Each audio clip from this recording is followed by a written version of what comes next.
Hello বন্ধুরা, welcome back to anime unlocked এবং আজ আমরা এক্সপ্লেইন করব ডিমন স্লেয়ার সিজন 1 এর থার্ড এপিসোড। আর এর আগের এপিসোডগুলো যদি এখনো না দেখে থাকেন তাহলে ডিসক্রিপশন থেকে প্লেলিস্টের লিংক পেয়ে যাবেন। আর এই ভিডিওটি ভালো লাগলে অবশ্যই ভিডিওটি লাইক করে চ্যানেলকে সাবস্ক্রাইব করে দিন এবং আর দেরি না করে চলুন শুরু করি আজকের এই এপিসোডটি, যার নাম সাবিতো অ্যান্ড মাকোমো। বন্ধুরা, গতবার আমরা দেখেছি টেম্পল ডিমনকে পরাজিত করার পর তানজিরোকে মাস্টার সাকুনজি পরীক্ষা করেন এটা যাচাই করার জন্য যে সে ডিমন স্লেয়ার হওয়ার যোগ্য কিনা। আর তানজিরোর দৃঢ় সংকল্প এবং গিউর পাঠানো চিঠির কথা মনে করে মাস্টার সাকুনজি অবশেষে তানজিরোকে নিজের ছাত্র হিসেবে গ্রহণ করে নেন। এরপর দেখা যায় তানজিরো একটি জার্নাল তৈরি করছে যাতে সে তার ট্রেনিং এর সবকিছুই নিজুকোর জন্য লিখে রাখতে পারে, যে এখনো ঘুমন্ত, যেন সে জেগে ওঠার পরই সবকিছু পড়ে বুঝতে পারে যে তানজিরো কিভাবে ডিমন স্লেয়ার হওয়ার পথে এগোচ্ছিল। যখন তানজিরো নিজুকোর দিকে চিন্তিত দৃষ্টিতে তাকিয়েছিল তখন সাকুনজি তাকে বলে যে এখন তার ট্রেনিং শুরু হবে। সাকুনজি এরপর ব্যাখ্যা করেন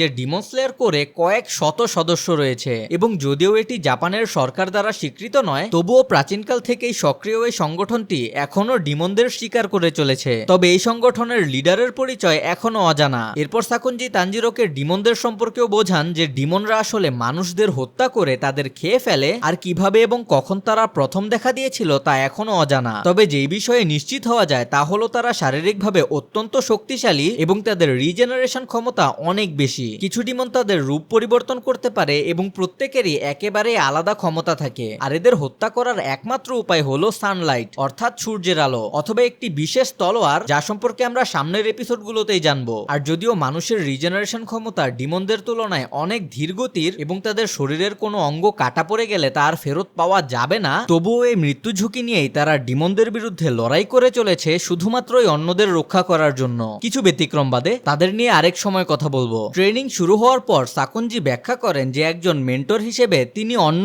অনেক শিক্ষকের মতোই সোয়ার্ডসম্যানশিপ শেখান এবং সকল শিক্ষকেরই নিজস্ব ভিন্ন ভিন্ন স্টাইল এবং জায়গা থাকে। তিনি বলেন যে তিনি তানজিরোকে নিজের ইউনিক পথ দিয়ে শক্তিশালী হতে সাহায্য করবেন, যার পর তানজিরোকে ডিমন স্লেয়ার হওয়ার জন্য মাউন্ট ফুজিকাসানেতে অনুষ্ঠিত ফাইনাল সিলেকশনে অংশগ্রহণ করতে হবে এবং তানজিরো সেখানে অংশগ্রহণের যোগ্য কিনা তা একমাত্র সাকুনজি নিজেই নির্ধারণ করবেন। এরপর দেখা যায় তানজিরো যে দিনের পর দিন বারবার পর্বতে উঠছে এবং নামছে, তার শারীরিক এবং ঘ্রাণ শক্তি দুইটারই দক্ষতার উন্নতির কারণে এখন অধিকাংশ লুকানো ফাঁদই এড়িয়ে যেতে পারে। তবুও ফাঁদগুলো ধীরে ধীরে আরো কঠিন এবং বিপজ্জনক হয়ে উঠছে এবং এখন সাকুনজি ফাঁদগুলোর মধ্যে ছুরি এবং কাঁটাও বসিয়ে দিচ্ছেন, যা মাঝে মাঝেই তানজিরোকে ভাবায় যে সাকুনজি হয়তো সত্যি সত্যি তানজিরোকে মেরে ফেলতে চাইছেন। তানজিরোকে তার লগবুকে আবারও সবকিছু লিখে রাখতে দেখা যায় যেন নেজুকো জেগে ওঠার পর তা পড়তে পারে। এরপর তানজিরোকে পাহাড় থেকে নামার সময় একটি তলোয়ার দেওয়া হয় যেন সে বাস্তব কমব্যাট পরিস্থিতির অনুশীলন করতে পারে, কিন্তু হাতে একটি তলোয়ার নিয়ে তানজিরো ব্যালেন্স রাখতে পারে না এবং সে আবারও ফাঁদে ধরা পড়ে। এর পরের কয়েকদিন তানজিরোকে বারবার তলোয়ারটি সুইং করতে বলা হয় আর সে তার টার্গেট শেষ করার সাথে সাথেই সাকুনজি তার পরিমাণ আবারও বাড়িয়ে দেন।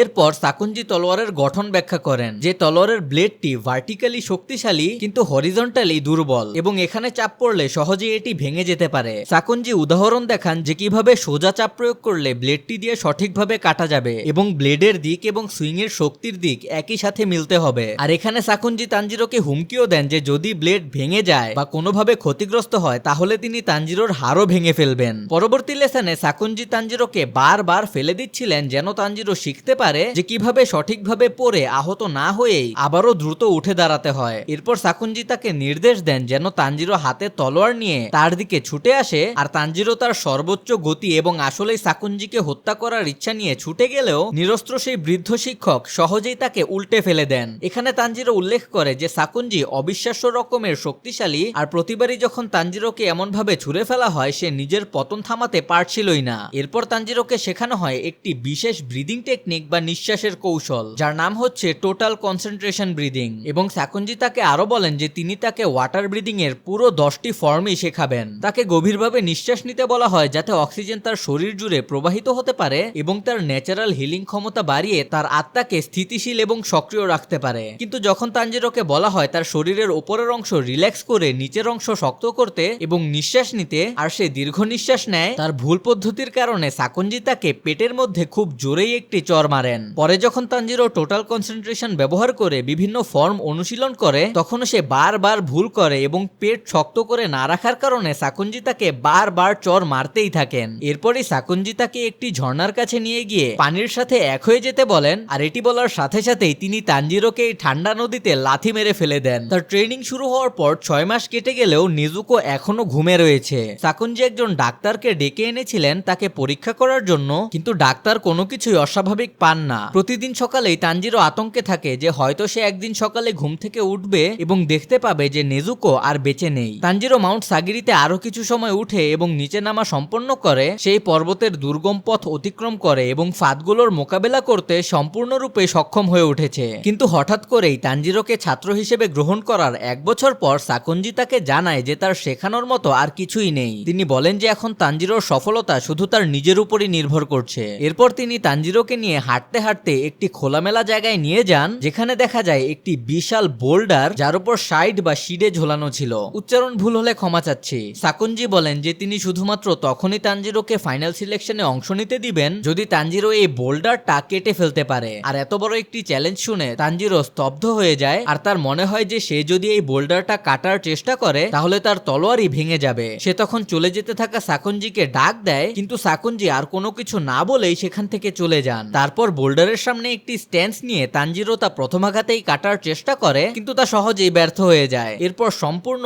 একা তানজিরো তার পূর্বে শেখা সাকুনজির সব লেসনগুলো মনে করতে থাকে এবং নিজে নিজেই আরো শক্তিশালী হয়ে ওঠার জন্য অনুশীলন করতে থাকে। নিজুকোর জন্য লেখা জার্নাল থেকে সে বেসিক লেসনগুলো বারবার অনুশীলন করতে থাকে। তারপর আরো 6 মাস পার হয়ে যায়। সে বারবার বোল্ডারটা কাটার চেষ্টা করে কিন্তু কোনোভাবেই সফল হতে পারে না। আর একদিন অতিরিক্ত ক্লান্তিতে তার তলোয়ারটি হাত থেকে পড়ে যায় এবং এত বেশি তলোয়ারটি সুইং করার কারণে তার হাত দুটোয় ফোসকা পড়ে গেছে। তারপরও সে আরো কঠোরভাবে অনুশীলন করতে থাকে, কিন্তু অনেকদিন ধরেই কোনো অগ্রগতি না দেখে তার মনে হতাশা জন্মাতে থাকে। আর সে তার হতাশা চিৎকার করে প্রকাশ করে এবং নিজেকে উৎসাহ দিতে থাকে। তখনই হঠাৎ করেই এক তরুণ সোয়ার্ডসম্যান তানজিরোকে চুপ করিয়ে দেয়, আর তানজিরো বোল্ডারের ওপর তাকিয়ে দেখে যে এক যুবক বসে আছে যার মুখে একটি শেয়ালের মুখোশ পরা। সেই তরুণ বলে যে যদি তানজিরো নিজেকে একজন প্রকৃত পুরুষ বলে দাবি করে তাহলে তার এভাবে অভিযোগ করা একেবারেই উচিত নয়। তানজিরো এই আকস্মিক উপস্থিতিতে অবাক হয়ে যায় এবং লক্ষ্য করে যে সে এই তরুণের গন্ধও বুঝতে পারছে না। সেই সোয়ার্ডসম্যান তানজিরোকে বলে যে সে যদি আসলে একজন পুরুষ হয়ে থাকে তাহলে সমস্ত কষ্ট নীরবে সহ্য করতে হবে। এরপর সে বোল্ডার থেকে লাফিয়ে তার কাঠের তলোয়ার দিয়ে তানজিরোর তলোয়ারের সাথে একটি ক্ল্যাশ ঘটায় এবং তানজিরোকে লাথি মারে। তারপর সোয়ার্ডসম্যান তানজিরোকে দুর্বল,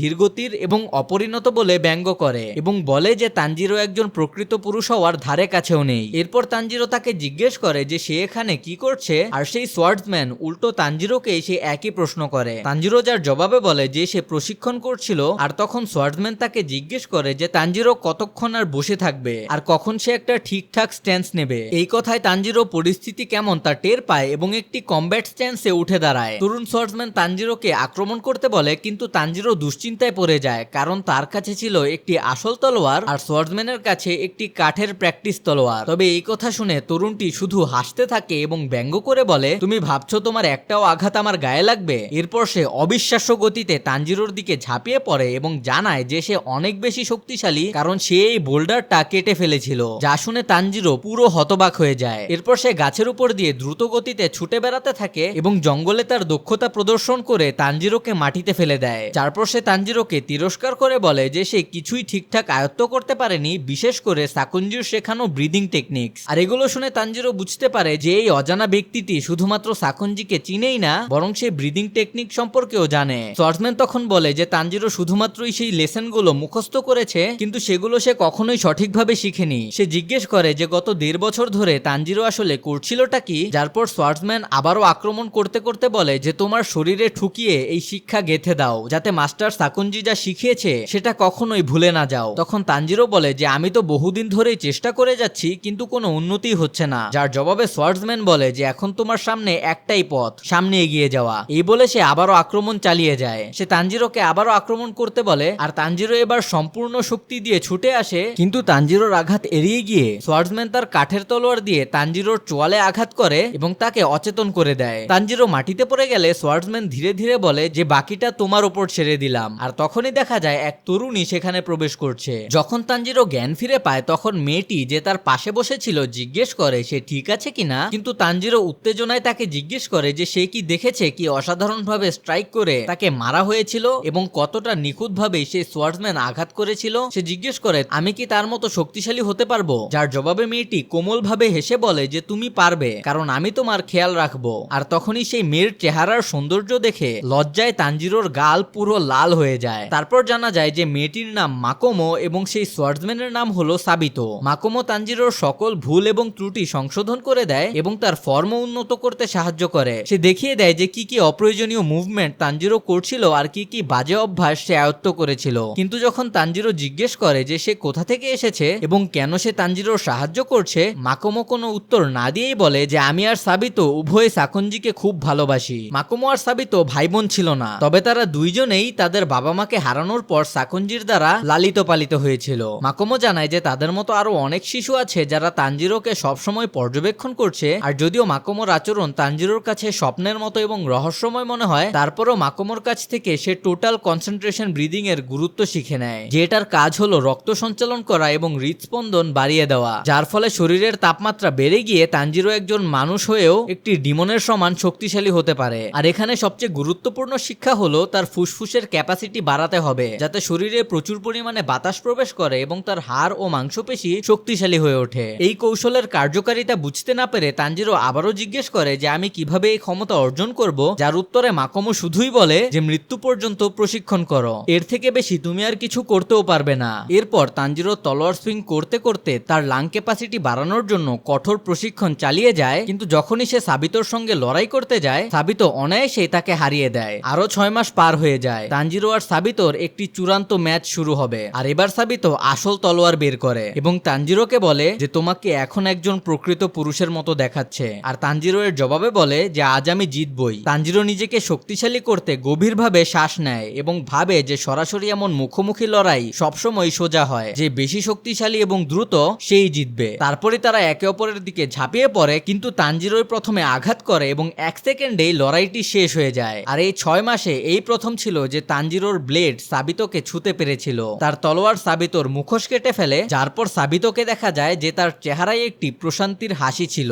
আর মাকোমো এটি দেখে কোমলভাবে হেসে ওঠে। সে তানজিরোকে তার সাফল্যের জন্য অভিনন্দন জানায় এবং বলে যে এই স্মৃতিটা তোমার মনে ধরে রেখো, জিতে এসো, ঠিক আছে, আর সেই লোকটাকেও হারিয়ে এসো। যার পরে মাকোমো আর সাবিতো সেখান থেকে ধীরে ধীরে ধোয়ার মতো মিলিয়ে যায়। আর তানজিরো উপলব্ধি করে যে সে যা ভেবেছিল যে তার তলোয়ার সাবিতোর মুখোশ কেটেছে, আসলে সে কেটেছিল সেই বোল্ডারটি। আর এখানে এই এপিসোডটি শেষ হয়ে যায়। তো বন্ধুরা, এই ছিল ডিমন স্লেয়ার সিজন 1 এর এপিসোড নাম্বার 3 এর এক্সপ্লেনেশন। আশা করি আপনারা এনজয় করেছেন, আর যদি করে থাকেন তাহলে ভিডিওটাকে অবশ্যই একটি লাইক করে চ্যানেলটাকে সাবস্ক্রাইব করে দিন, আর আপনার অ্যানিমে লাভার বন্ধু বান্ধবদের সাথে ভিডিওটি শেয়ার করে দিন। আর ভিডিওটি কেমন লাগলো তা কমেন্টে অবশ্যই জানাবেন, এটি আমাদের অ্যালগোরিদমে অনেক হেল্প করবে। তো আজ এই পর্যন্তই, দেখা হচ্ছে পরের ভিডিওতে।